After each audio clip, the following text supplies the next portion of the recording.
Here at Five Valleys Restoration, your view is our view, and what a beautiful view it is.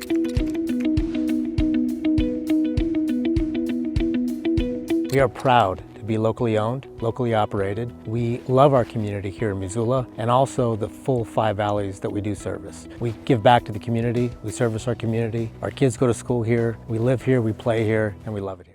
Our family on our mom's side has a deep Montana history, especially stemming from Butte and Helena. And we are so proud. One of the things we are most proud of is to call ourselves Montanans. At Up Top Clothing, they have Montana-made and Montana-branded clothing for both men and women. Their Montana Till I Die collection is one of my favorite collections anywhere in the clothing world. And you can shop online and get the Montana Till I Die collection and all the other great gear that Up Top Clothing makes delivered right to your doorstep. Visit teamuptop.com, and if you use the promo code Skyline15, you're going to get a discount on all your online ordering. Teamuptop.com, Up Top Clothing, reminding you to take a step back and enjoy the moment.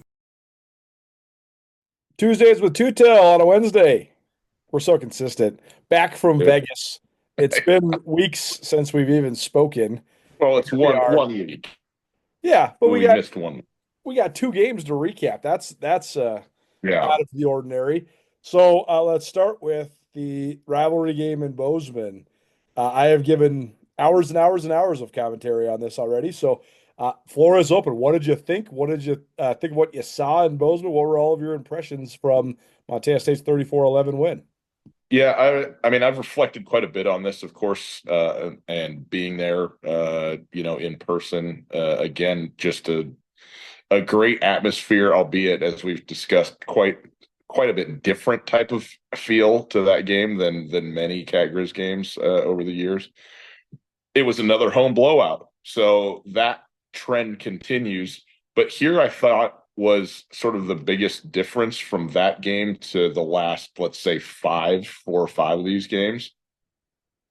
This is the first game in a long time in this rivalry that went exactly how and I think just about everybody else thought it would go. Like, there was no surprise to be found anywhere in there. Montana State just handled the line of scrimmage, really both directions. They ran the ball with just a consistency that couldn't be stopped like a rising tide, and then eventually just broke the big one, and they were in control of that game from stem to stern. Montana, in that third quarter, they score the touchdown, they get the 2-point conversion, and it's technically a 2-score game at that moment. And you go, like, there was just, that after that score and after, the initial drive, can Montana's defense hold, created the biggest moment of question of, like, okay, well, what is going to happen in this game? And Montana State marched right down the field and scored a touchdown and put the nail in the coffin, so to speak. So it was just a better team in just about every way, playing an inferior team. And Montana, I thought, didn't play terrible. Like, it wasn't like Montana went out there and gave the ball away a bunch of times. On defense. They didn't. Yeah. They played well on defense, and they stemmed the tide in a lot of ways. They played terrible on offense. You're right, but you're 100% right about that. Well, but I guess let's just be frank. They are terrible on offense. And this is, as you like to say, the biggest mystery surrounding the Montana Grizzlies right now, because it's like they have all the dudes. Junior Bergen goes for 2 touchdowns in the playoff game in special teams, but they won't give him the ball in space in a regular situation on offense ever. They have done everything they can to completely ruin 2 really good quarterbacks. I mean, I'm surprised that they haven't just rolled out a roll of duct tape the hands behind the backs of the quarterbacks and said, go play like this. Have fun. Good luck to you. I mean, absolutely, I have never seen a coaching staff create more hurdles unnecessarily for guys to overcome than what Logan Fife and Keely have had to deal with this year. It's unforgivable. And there's no explanation, because there's never an explanation. And it's just, it's terrible, man. It really is. But that being an aside as a matter of analysis of the Montana Grizzlies, when it comes to the Cat-Griz football game, the better team was just the better team all day in basically every way. And that's including a slew of injuries. I mean, top 2 running backs down for Montana State. Who got hurt? Colter on the defensive line, Brody Grebe, I think, right? Grebe did, and then he came back in, but he looked pretty hobbled. And it wasn't ideal for Grebe. So I mean, but this is what Montana State does, right? I mean, they lose guys and they just keep right on rolling. I mean, the thing for Montana State is they lose, their top 2 running backs. Brody Grebe goes down in that game, and they just roll the next guy out there, and they're just dominant. And again, Tommy Mellott just did what he does. And, after the game, I followed Tommy Mellott around on the field just to kind of see, what's he going to be like. And you saw a happy dude, but not more than that. He's not out there shooting off fireworks and doing the whole thing like, yeah. It was just like, hey, yeah, well, we won and we're happy, but of course we did. That's kind of the feel that I got. That was the overwhelming sort of aura of Bozeman, I thought, on Saturday evening. You had to catch a ride back to Missoula, but me and Andrew Houghton and Dawson Arenstorff and Sammy Akim, actually Sammy had to leave too, but a handful of us stayed and hung out. And throughout my entire history of covering the rivalry, when the Grizz win, the notion is, for lack of a better way of describing it, poor Bobcats. Ha ha ha. We beat you again. We gave you a wedgie and put you in the locker because you're the little brother. Ha ha ha ha ha. And when the Cats win, it's, oh my God, we did it. We beat the Grizzlies. We beat the almighty Grizzlies.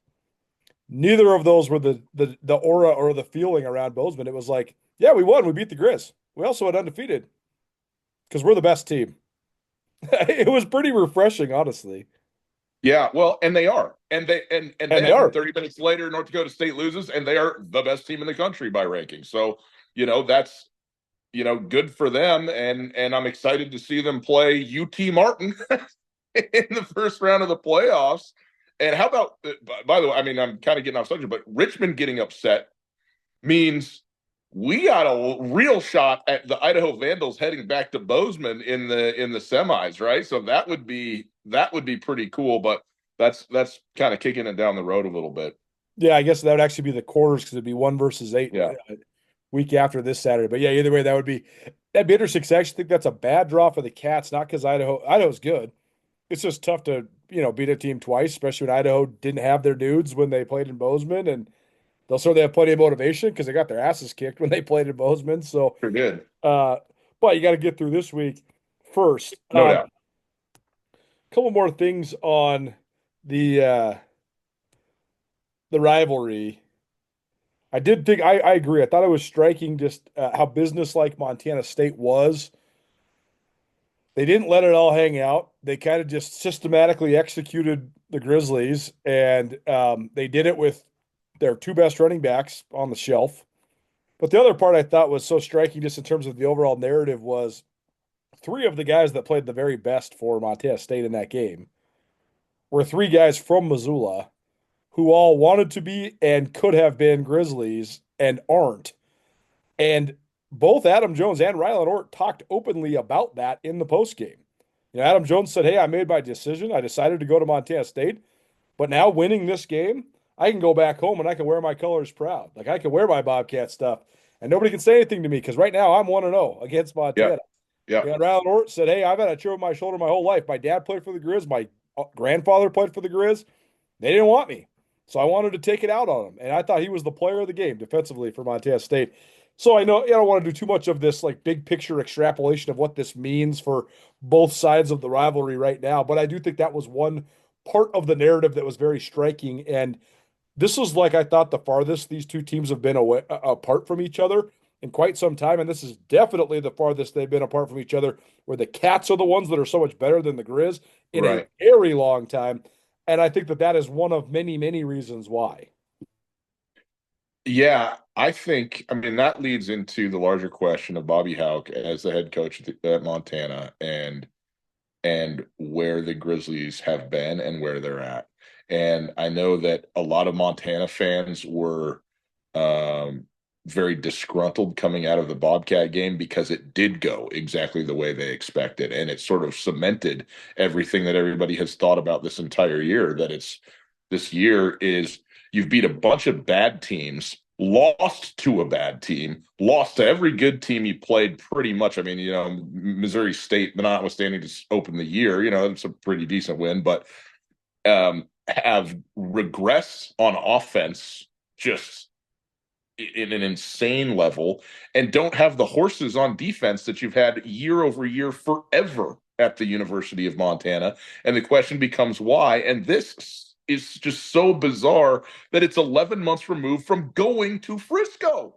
And this is the thing that I think Montana fans can't wrap their mind around. And I'll include myself in terms of not being able to understand, like, how does this happen? And the thing that I come back to is last year, it looked like it was all over and the whole thing was on fire at Montana. And they figured it out. And I gave Bobby Hauck the most credit I've ever given him as a head coach for last season. And I will stand on that and say it's the best coaching job of Bobby Hauck's career, at least at the University of Montana, certainly in this second tenure last season. I mean, absolutely remarkable to pull it out of the fire, get that team turned around, get them pointed in the right direction, and then just figure it out and go on an unbelievable run to the national championship. It's as good as it gets, short of winning the thing. And I overlay that on what is unquestionably, not close, the worst coaching job of Bobby Hauck's tenure at the University of Montana. And they're back to back with one another, and it's so odd. Right. And I don't think, and the other thing, and this is a frustration, but it's actually more of a frustration. This is getting to the point where it's truly detrimental to the program. The lack of transparency about what is going on with the team, with, whether it's week to week for about a game, whether it's overall, whether it's questions about recruiting, whether it's everything, injuries, all that stuff. A lot of people think that, when they don't talk about things that are going on, that they're protecting themselves or protecting someone else or doing whatever. But if you want something to get better that isn't going well, you have to expose that in a safe sense of saying, hey, here's what's the deal. Here's what's going on. Here's where we're at. Here's the situation. And it's not like you come out here and throw players under the bus or do that kind of thing. But you say, hey, we've struggled at a couple positions, so we've had to change the scheme up, to try and do better. And that's our responsibility as coaches. I mean, that's all you got to say, but it just never happens. And so everybody watches and speculates and then goes, well, what the hell is going on at the University of Montana? And nobody knows. And all of the narratives about it, when they play the season out the way that they have played it out, and have muddled the quarterback situation in a way I've never seen ever at any program in my life, then all of that becomes negative chatter and commentary, not just from you and me on a podcast, but from everybody around town, fans, boosters, everybody.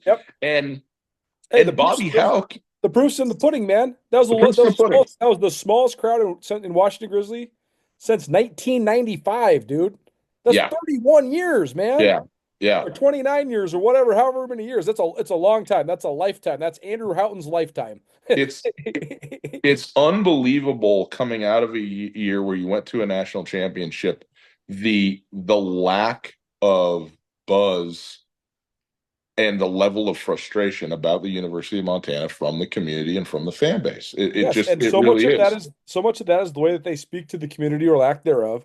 Mm-hmm. So much of that is the reluctance to tell their own story, but also so much of that, and this is one of my things when it comes to football, is that football is the most popular sport in America, bar none. It's not close. The vast majority of people that watch football only understand about 15 to 20% of what's going on in a football game and on a football team. But guess what fans do understand? when you are jackassing around with your quarterbacks, and Yeah. these guys have both regressed as players because there is no plan. But then you also sit up at press conferences and say, I quite frankly don't care. Right.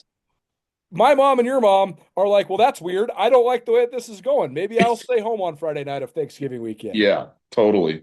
But everything that I've said the last 7-8 minutes, sorry, this is what I do, is to come back around to talking about, Adam Jones leaving Missoula, other guys Right. that have been here, and the recruiting. Here's where college football is. It used to be that you could build a program, or that you would maybe slowly regress and kind of lose a program and get fired. And then a guy would come in and, it'd take 3-4 years to get his guys in place or whatever. That's not the world we're living in anymore. It is a year-to-year reality in college football, between the portal, between guys transferring, between all the guys you can bring in and play, and grad transferring, and extended availabilities of players. It is a year in, year out deal. And there's no program building per se, and like, hey, we need to get, wait till the freshman class, works their way up and works their way through.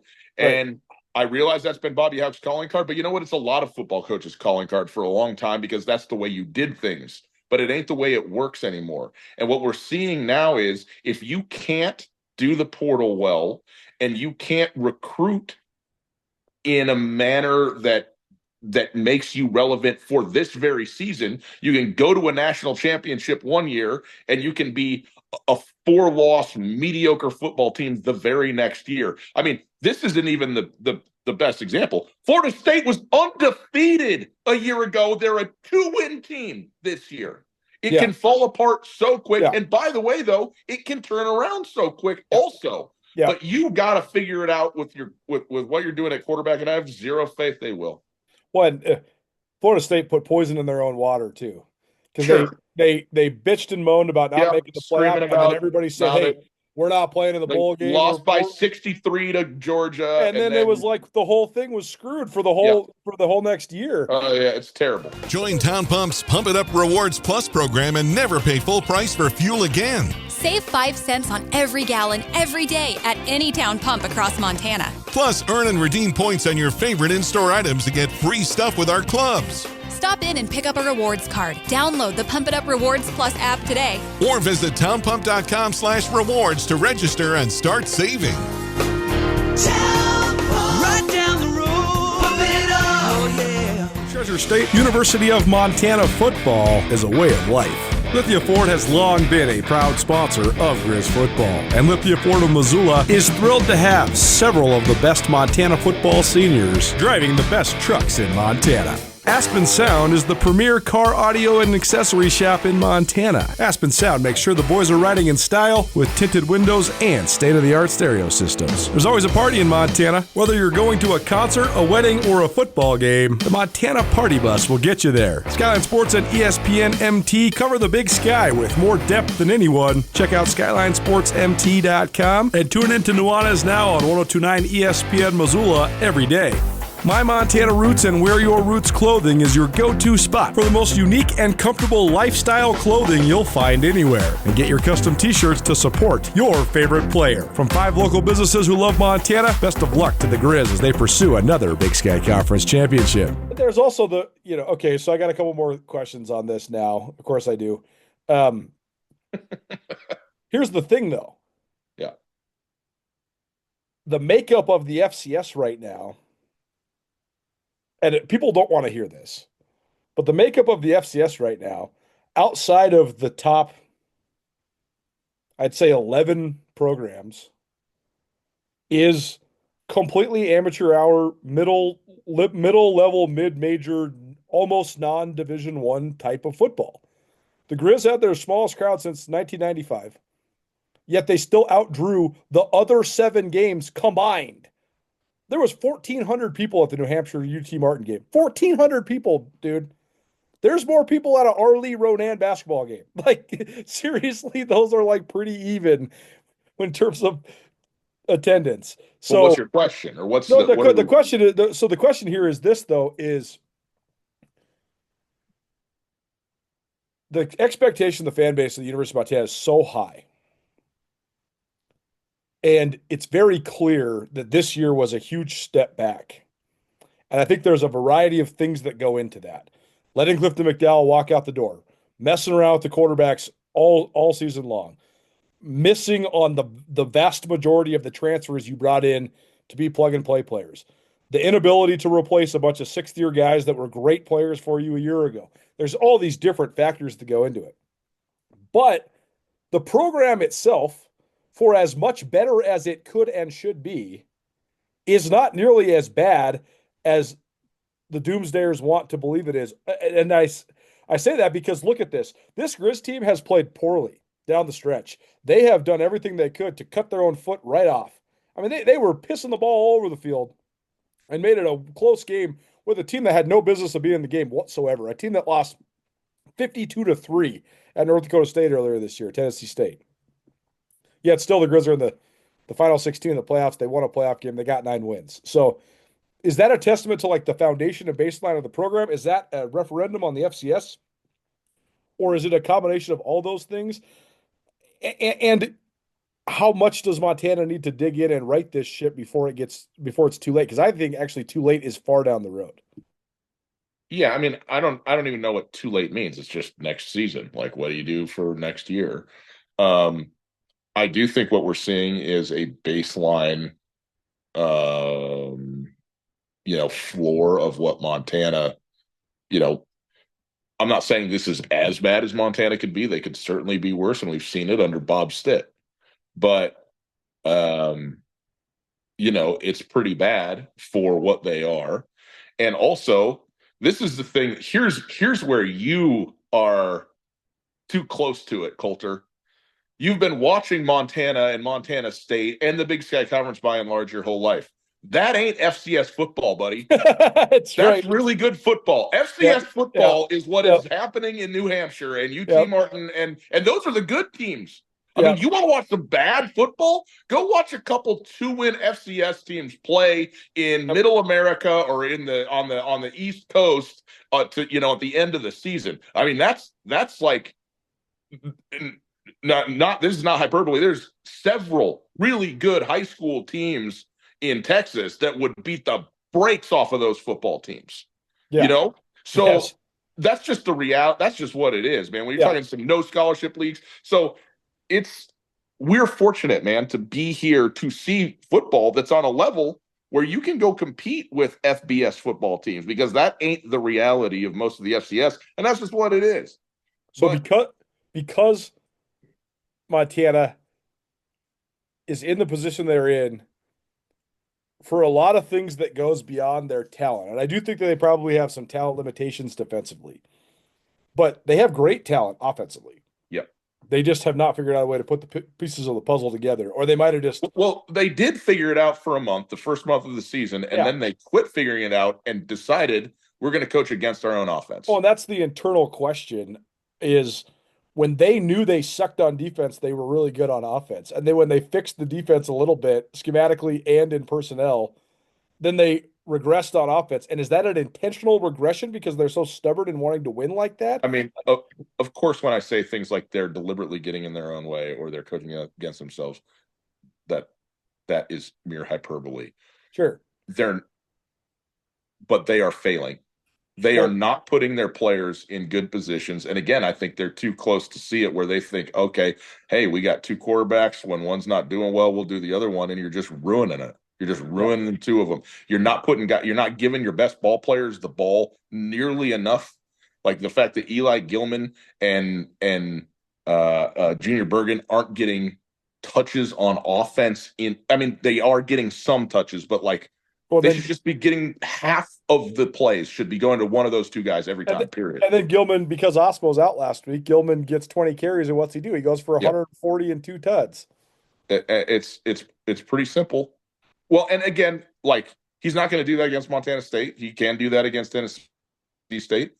But I thought you saw everything bad at Montana State, in terms of a team that just doesn't seem like they're playing with a lot of confidence and doesn't feel like they're being put in positions to be successful. Like they're trying to spread the field, but they're not going down the field. They can't block. Like all this stuff, first 3 games of the year was like, oh my God, this offensive line is getting absolutely overrun. And then it looked like they kind of figured it out. And then all of a sudden it's like, oh, well, no, they're still in trouble. And so this, and maybe this is, again, if I'm gonna extend the olive branch here, maybe this is why there's so many spread plays, because Montana doesn't have time to go down the field with players over the top against teams that have really good defensive fronts. That they're like, it's just going to be a sack fest back there if they don't get the ball out in 1.5 seconds. So it's a bunch of out stuff. It's a bunch of little slants and bubbles or whatever. But like, hey, 11's pretty good. Maybe he should just turn around and catch the football. Can we just let him run out there 5 yards, turn around, fall over, and get yourself in front of the sticks? I don't know. So two more questions, because I know you got to go. Yeah. One, sticking on the Grizz, is there any scenario in which Montana goes to Brookings, South Dakota, and pulls an upset? I think like we find out that there's been like an underground gambling deal at South Dakota State that the entire team has been like in on, and they, forfeit. No, I mean, look, man, I'm never going to say that Montana doesn't have a chance to win in a playoff game. Like they have a lot of talent on that team, and you got the best return man in the country. You got weapons. You've been improved on defense. Like, of course, I'm going to say that there are scenarios in which Montana wins this game. I also think Montana winning this game would be, UT Martin beating Montana State would probably be a bigger upset. But I will be shocked. I'll be stunned beyond speech if Montana is moving on to the quarterfinal or to the semifinals, excuse me, after going to Brookings and playing SDSU. And I think this is also, this is a little bit of why the crowd was what it was at Tennessee State, because everybody looked at the bracket and everybody knew. We talked about this 3 weeks ago, Colter, right? We said Montana is going to beat Portland State, lose at Montana State, beat whoever comes to Missoula in the first round of the playoffs, and then go get spanked at one of the Dakota schools, at one of the Dakota states. That's what's going to happen. And you know what? A month ago, I think everybody else saw this coming, and this is what we've got. One other thing, I don't know if we got time. The one other thing just about disposition and what it seemed like to me at Montana State and the coaching staff and Bobby Hauck specifically. Bobby Hauck has never lacked for confidence. He has never lacked for arrogance. He's never lacked for being the big dog or wanting to be the big dog in settings like that. And when he's won, he is like, well, yeah, like, in terms of his attitude, it's like, this is what we do. We're the Montana Grizzlies. We win. And that's what you want, by the way. None of these are negative things. But in losses, Bobby Hauck, and especially against Montana State, has been, I would say, at the very least, defiant. Just angry, upset, short, and as you would expect, right? Losing that game is puts anybody like that in a real bad mood. You know what I mean? This game, I thought I saw the most sort of congenial and accepting version of Bobby Hauck that I've ever seen before, where he answered the questions, complimented his team, complimented the other team, and sort of it was like a level of acceptance of that looked like he probably saw it coming too, For sure. you know? And I think that is not something I've ever seen before from him. Well, then that harkens to the question of, did they coach in that game with the intent to lose by 3 touchdowns and not 7? Well, I don't know, man. Like you're talking about just in terms of the play calling and not doing anything. Yeah, I dangerous just somebody to, asked like, me that. get, like, Somebody asked me that. And I throw. thought about it, but it's not that's not what happened, because here's the thing: if you were going to do that, if that was your strategy, you're just trying to get out of there 28-6. You don't run the ball 14 times. Let me tell you something. You run it 50. Bobby Hauck will never coach to lose by some smaller amount. No question. Ever.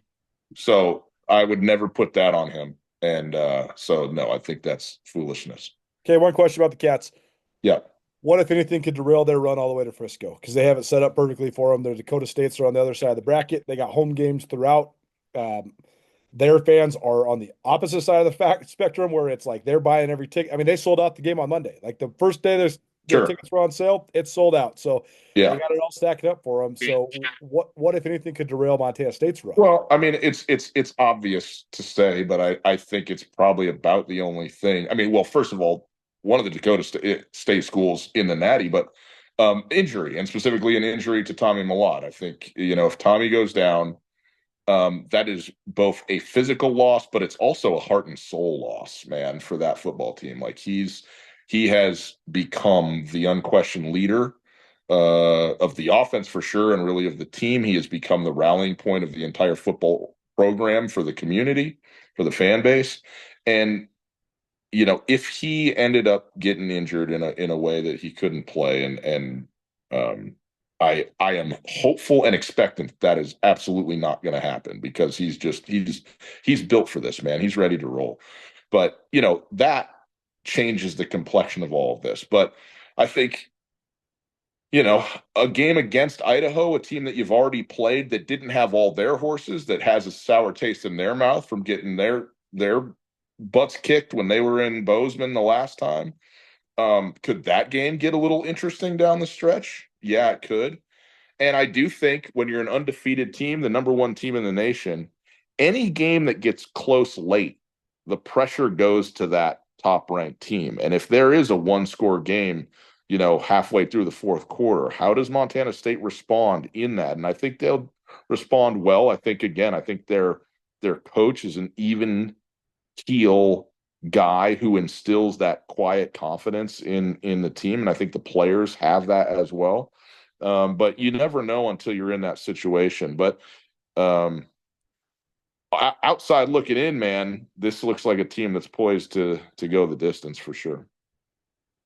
Tuesdays with Tootell here on the Big Sky Breakdown and the Skyline Sports YouTube channel. Gus, I know you got to go get some children and gather them up, but thanks for being here, and we'll talk to you soon. Okay, bud. Thank you. Marry me in your future, or maybe you do it all over again.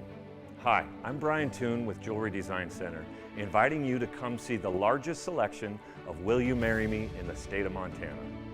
The brightest diamonds of every shape and size, unique settings built to last, and skilled jewelers on site offering free sizing and maintenance for life, because that's how long we want to be your jeweler.